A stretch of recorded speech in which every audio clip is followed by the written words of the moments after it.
Natanggap na ng PPCRB ang mas malalim na paliwanag ng COMELEC tungkol sa nakita ng kanilang volunteer na mislabeling sa website ng COMELEC. Si Rod Lagusad sa Sentro ng Balita Live. Aljo, case closed. Ito ang sinabi ng Parish Pastoral Council for Responsible Voting o PPCRB matapos na makatanggap ng paliwanag mula sa COMELEC. Kaugnay pa rin ito sa nakita ng kanilang mga volunteer na mislabel sa website ng komisyon. Natanggap na ng PPCRB ang mas malalim na paliwanag ng COMELEC kasunod sa napansin ng kanilang mga volunteer na may hindi tugma na bilang sa website nito. Una nang sinabi ni PPCRB spokesperson Ana Singson na obserbahan ng kanilang mga volunteer na mas mataas pa ang naikas o naboto kumpara sa bilang ng mga rehistradong botante o maging sa aktual na bilang ng mga bumoto sa isang o sa ilang lugar sa website ng COMELEC.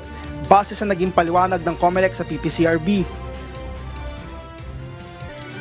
So the error was the data that they showed, they mislabeled it.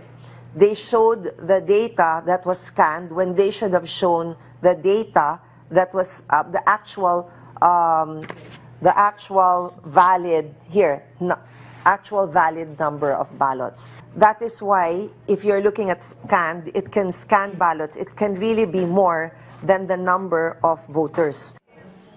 Ayon kay Singson, ang scanned ballots ay tumutukoy sa mga balotang na-scan o ipinasok ng isang botante sa automated counting machine, habang ang valid ballot anya ay ang bilang ng mga balotang aktual na nabilang. Sometimes, in fact, it came out a lot in the media, sometimes the machine will reject the ballot, right? So it was already scanned once, and then you put it in again, it's scanned again. So it's actually scanned twice for just one voter. Actual ballots cast will be one per voter, and scanned ballot means one voter could actually scan it more than one time. Ayon sa PPCRB, naitama na ito ng kanilang tingnan ito sa website ng COMELEC kahapon.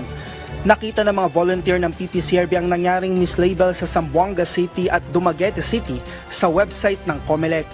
Aljo, base naman sa pinakahuling datos mula sa PPCRB, nasa 20.91% o 1/5 ng lahat ng physical election returns ay nakarating na dito sa kanilang command center dito sa Maynila. Katumbas ito ng nasa 19,506 election returns, habang posibleng ngayong araw ay matanggap na nila ang unang batch ng mga physical election returns mula sa Visayas.